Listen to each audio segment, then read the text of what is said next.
من از عهد آدم تو را دوست دارم، از آغاز عالم تو را دوست دارم. چه شبها من و آسمان تا دم صبح سرودیم نم نم تو را دوست دارم.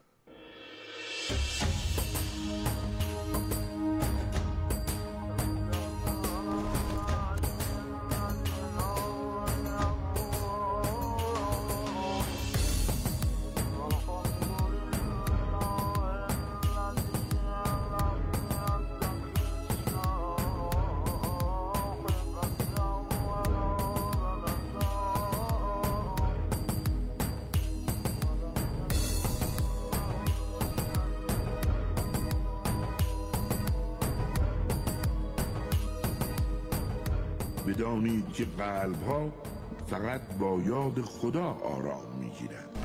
الا بذکر الله تطمئن، الا بذکر الله تطمئن. بسم الله الرحمن الرحیم. الحمد لله رب العالمین و صلی الله علی سیدنا محمد و آله الطاهرین. سلام علیکم بنده های خوب خدا، هم نفسه یاد خدا، لیک خوب باشین، سلامت و تندرست باشین. خیلی خیلی ممنونم که انتخاب شما شبکه قرآن و برنامه یاد خداست. انشاءالله که اینجا به شما خوش بگذره، برنامه براتون مفید باشه و به دلتون بنشینه. ما از این به بعد 3 شنبه های یاد خدا رو اختصاص خواهیم داد به حول و قوه الهی به موضوع سیره انبیاء سلام الله علیهم اجمعین، و متخصص و بلد راهمونم در این مسیر حجت الاسلام و المسلمین صفاریان خواهند بود. ایشان در این نوبت اول قدم به چشم حقیر گذاشتن. بعد از فاصله که میگیریم و این فاصله رو به یک دعای مستجاب زینت میدیم و برمیگردیم، من خدمتشون سلام و خیر مقدم عرض میکنم و میگیم قرار هست که چه اتفاقی بیفته ذیل عنوان سیره انبیاء انشاءالله. اللهم صل علی محمد و آل محمد و عجل فرجهم. بفرمایید. صلى الله على محمد، صلى الله على النبي، صلى الله على محمد وعلى آل النبي، صلى الله على محمد وعلى آل النبي. اللهم صل علی محمد و آل محمد و عجل فرجهم. خب به دعای شما همونطور که ملاحظه می‌فرمایید ما از حرم باصفای امامزادگان ابراهیم و محمد علیهم السلام همچنان داریم برنامه رو تقدیم شما می‌کنیم. با افتخار نایب الزیارتون هستیم اینجا در شهر مقدس قم و این حرم باصفا. انشاءالله که شما مشرف بشید و بعد از زیارت حضرت کریمه اهل بیت اینجا زائر این 2 امامزاده واجب التعظیم باشین که با 5 واسطه فرزندان امام کاظم علیه السلام هستن انشاءالله. سلام علیکم و رحمت الله. آقای صفاریان عزیز خوش آمد. بسم الله الرحمن الرحیم و بهی نستعین و له الحمد. عرض سلام و ادب داریم محضر شما سید بزرگوار، مخلص شما، ارادتمندیم. همچنین عرض سلام و خاکساری داریم محضر 2 امامزاده واجب التعظیم، نوادگان آقا موسی بن جعفر که ما در ایران مفتخریم سر سفره فرزندان و نوادگان این امام بزرگوار روزی دنیایی و انشاءالله اخروی رو کسب میکنیم. الحمدلله. سلام باشید. با افتخار در محضر بزرگواران هستیم. بینندگان محترم، ضمن عرض سلام و ادب انشاءالله که بحث ها مفید فایده قرار بگیره.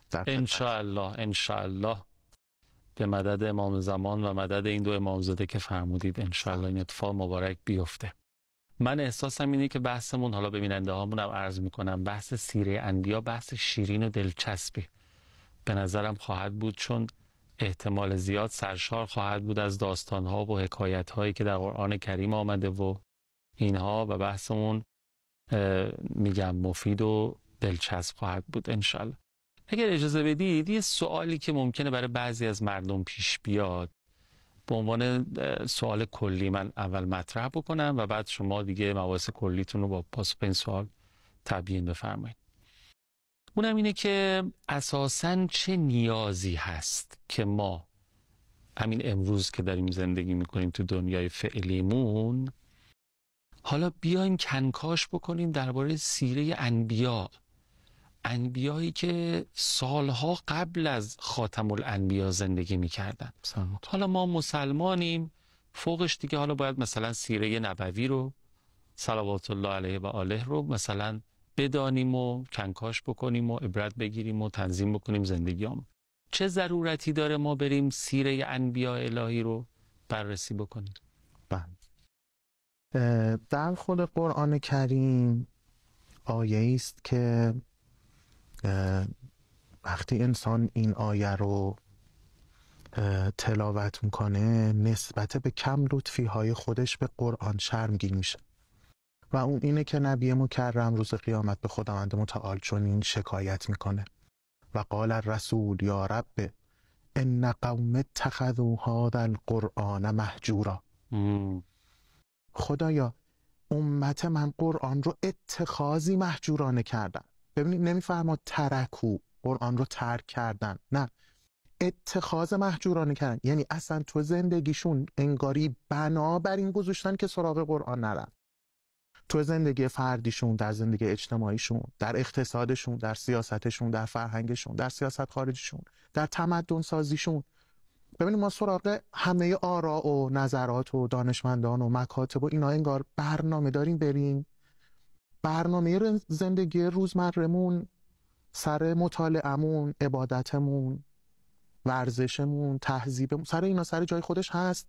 برنامه ای به صورت فردی یا جمعی برای اینکه بریم سراغ قرآن و درس بگیریم، قرآن انگار نداریم. تبیانا لکل شیء و رها کرد. بله، این فرمایشی که حضرت آقا در کتاب طرح کلی بیان میکنن، این که قرآن کتاب هدایت، قرار نیست فقط سعادت اخروی ما، بهشت ما اینا رو تضمین کنه، قراره تو این دنیا هم برای ما برنامه داشته باشه، سعادت این دنیای ما رو تأمین کنه، ساخت این دنیای ما رو به عهده بگیره. اصلا مگه میشه بدون برنامه ریزی برای زندگی این دنیا به سعادت اخروی رسید؟ بله. راه اون دنیا از این دنیا میگذره و طبیعیه که کتاب راهنمایی که برای بشریت اومده حتما باید برای اینجا برنامه داشته باشه. احسنت.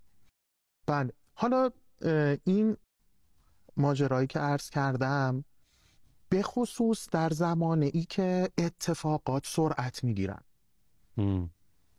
حجم وقایع و چگالی اونها در زمانها داره به شدت افزایش پیدا میکنه، سرعت اتفاقات خیلی زیاد شدن و گاهی آدم موضع خودش رو این وسط گم میکنه. حضرت فرمودن که اذا البستکم الفتن کقطع اللیل المظلم فعلیکم بالقرآن. وقتی فتنه ها عین پاره های شب تار شما رو در بر گرفتن، برید سراغ قرآن. انگار این قرآن کریم قرار است به عنوان یک سند بالا دستی، به عنوان یک کتاب راهنمایی که دست ماست و ما مسیر سعادت دنیایی و اخرویمون رو بر این اساس تنظیم کنیم، همواره مد نظر ما باشه. حالا ادبیات خود قرآن به این گونه است که مفاهیم رو نه به شکل انتزاعی بلکه به شکل انضمامی در قالب داستانها بیان کرده. سبک و مدل گفتگوی قرآن با مخاطبش این گونه است که نیامده مثل کتاب‌های علمی فصل 1، فصل 2، فصل 3، خداشناسی، توحید، امامت، نبوت، نه، در قالب داستان‌ها اومده مطالب رو بیان کرده برای اینکه طیف متفاوت مخاطبین، از کم سواد، از کم بهره، از کم سن، بتونن از این قرآن استفاده کنن و بهره‌مند بشن، تا افرادی که طبیعتا مستوای بالاتری از آگاهی و علوم رو کسب کردن. بطن‌هایی که برای قرآن فرمودن هست همه رو در بر میگیره. هیچ کسی نیست که بیاد سر سفره قرآن کریم و دست پر برنگرد با هر میزان از در واقع درجه فهم و شعور و آگاهی. بله.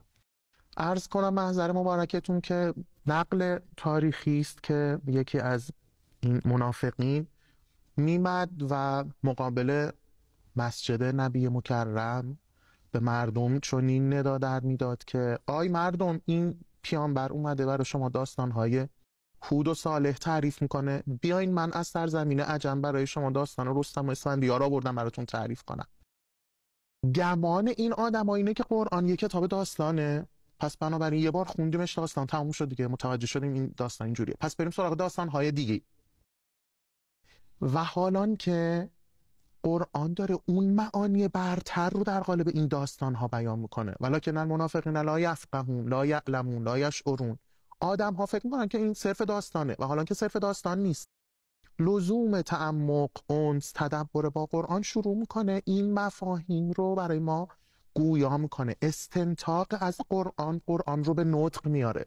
هم نشینی با قرآن باعث میشه که کم کم این مفاهیم برای ما روشن بشن، واضح بشن.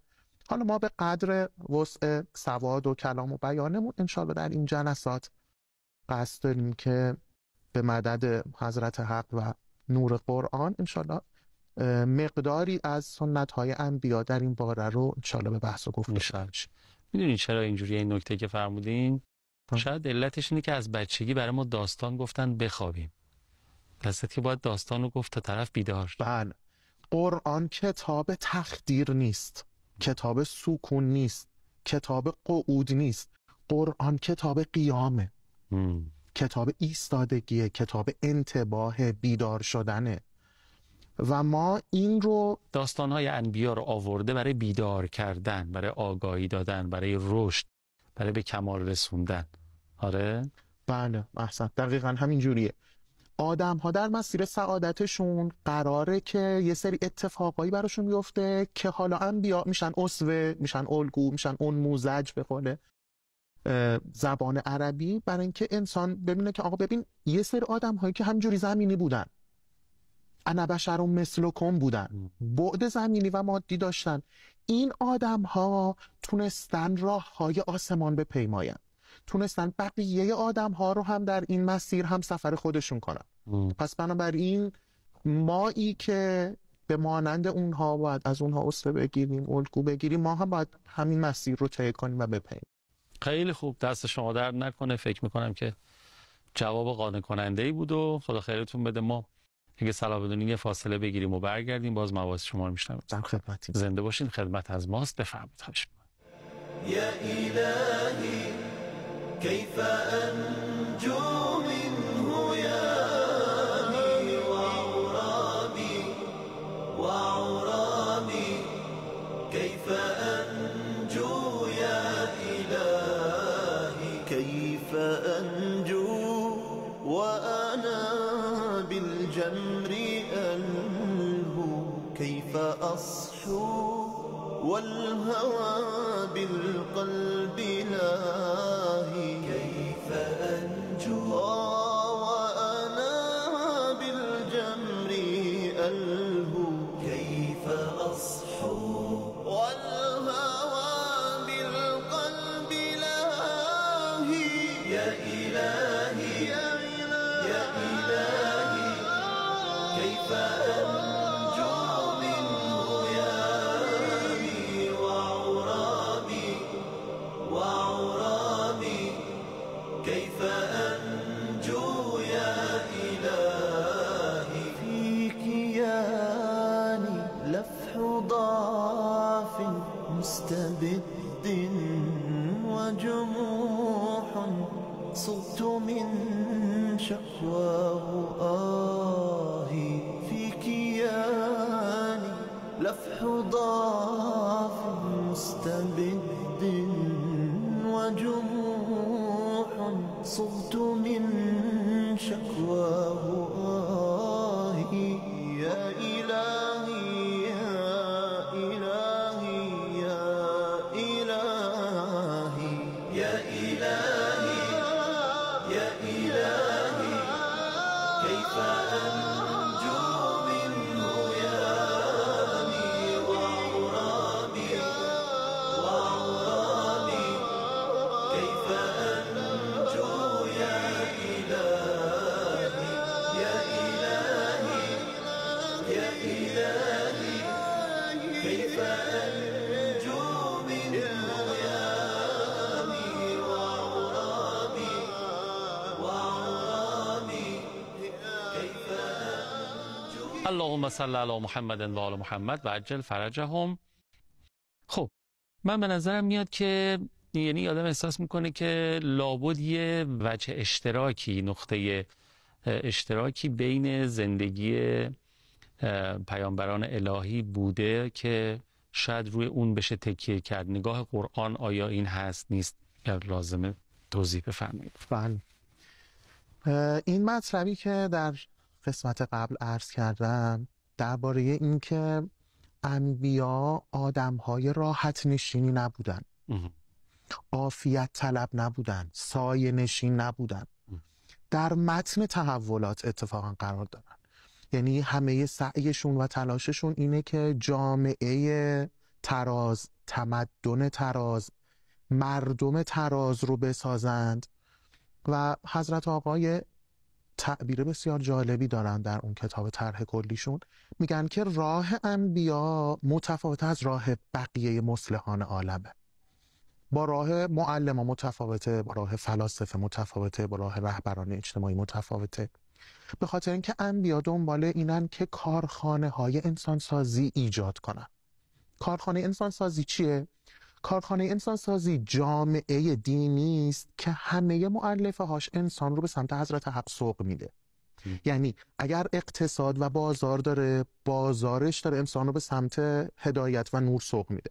سیاستش همچنین، سیاست خارجیش، فرهنگش، هنرش. این جامعه تمام مؤلفه هاش انسان رو داره به سمت کمال سوق میده و این میشه کارخانه آدمسازی.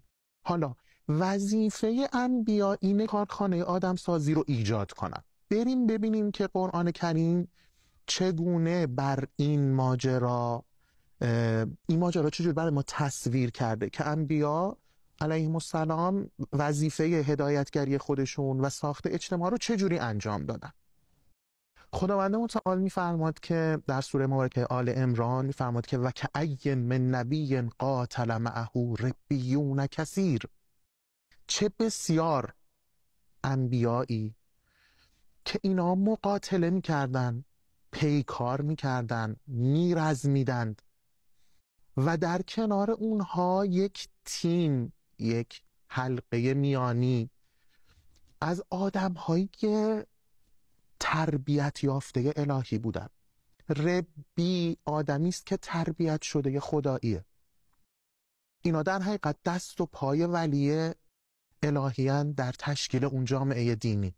و کأی من نبی قاتل معه ربیون کثیر.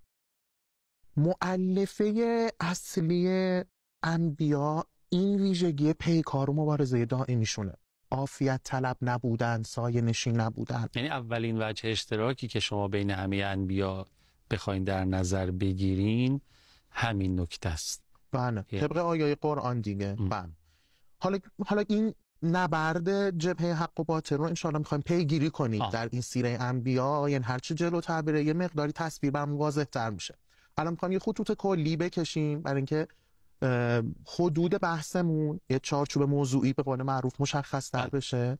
ببینید، من آدم اینجور فهم کنه دیگه، بر اساس این فرمایش که خدا دو رسول برای انسان‌ها در نظر گرفته، یکی رسول باطنی به عنوان عقل که وظیفش هدایت انسانه، دو رسول خارجی به عنوان پیامبر که وظیفه اونم هدایت انسان هاست، تکلیفشون.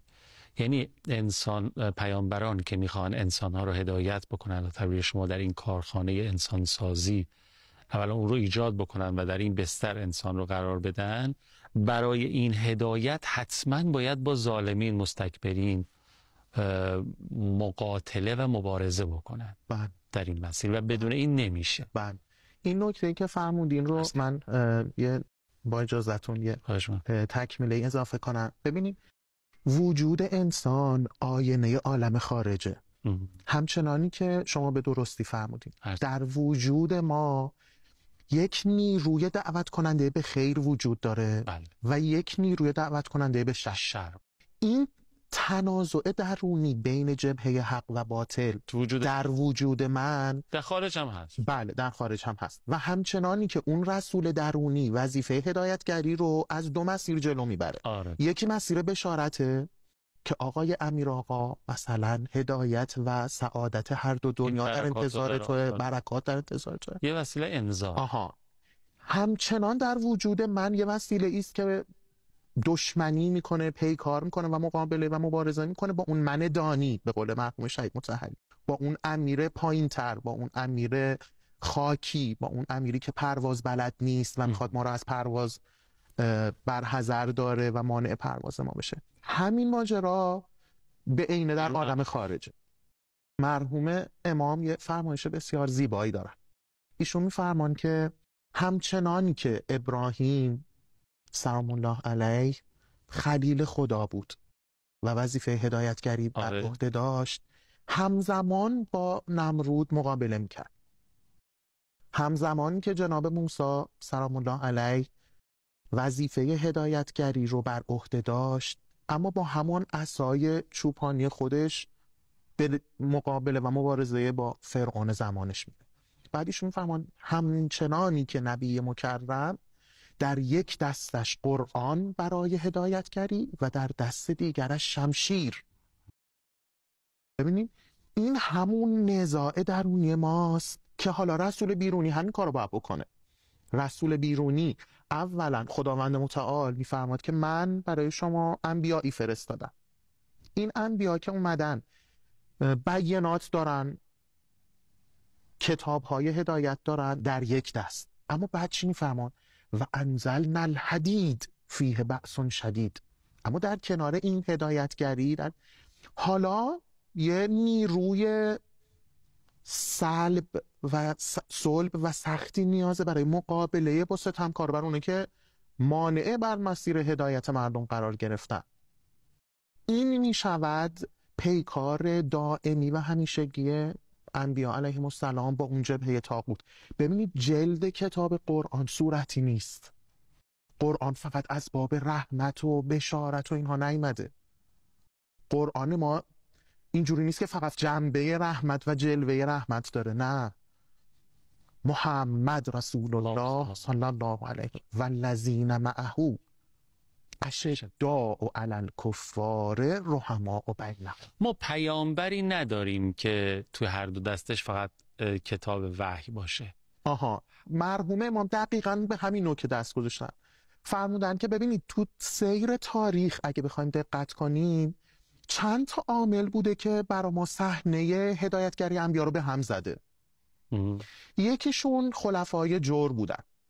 اینها برای اینکه مردم به قیام بر علیه ظلم اونها بر نخیزن همیشه سعی داشتن این جنبه خدمت شما عرض کنم مثلا سلحشوری دین رو از دین خارج کنن. بعدن استعمار هم در طول تاریخ به این ماجرا اضافه شده.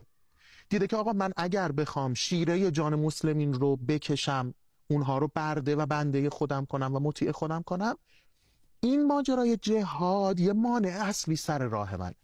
بنابراین بیام دین رو از عنصر جهاد خالی کنم. چند سال پیش تو اروپا یا قرآن چاپ کردن، آیات جهادش حذف کردن، گفتن این خیلی خوبه.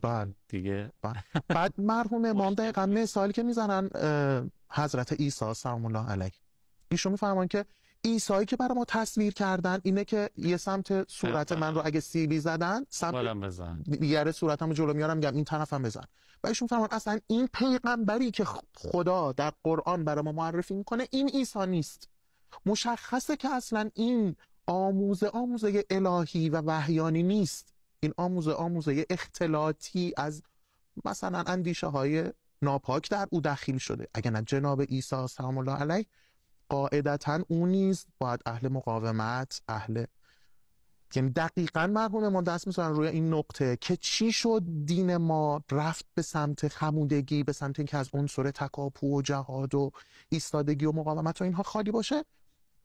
در این بررسی تاریخ این دو نکته رو ایشون بیان میکنن. اما عرض کنم قرآن در مقابل میفرماد که این من نبی قاتل معه ربیون کثیر، چه بسیار انبیایی که آدمهای ربی، آدمهای پرورش یافته، اون حلقه های میانی، اون حواریون انبیا دور اینها بودن، چه ویژگی داشتن. من فکر میکنم باید امتداد این آیات رو و مبانی و مفاهیمش رو موکول کنیم به برنامه آینده. انشاءالله. فرصتمون تمام شد، اینجا رو علامت میذاریم انشاءالله. خیلی خوب بود، خیلی استفاده کردیم ما. خدا خیرتون بده. و انشالله که توفیق داشته باشیم هفته آینده هم استفاده بکنیم از فرمایشات.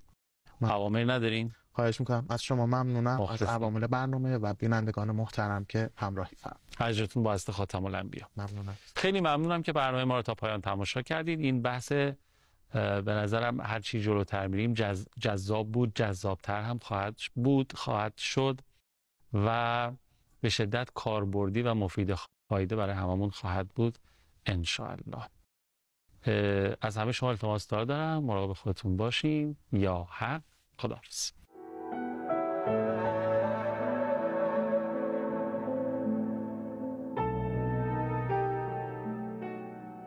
گوش کن، جاده صدا میزند از دور قدمهای تو را.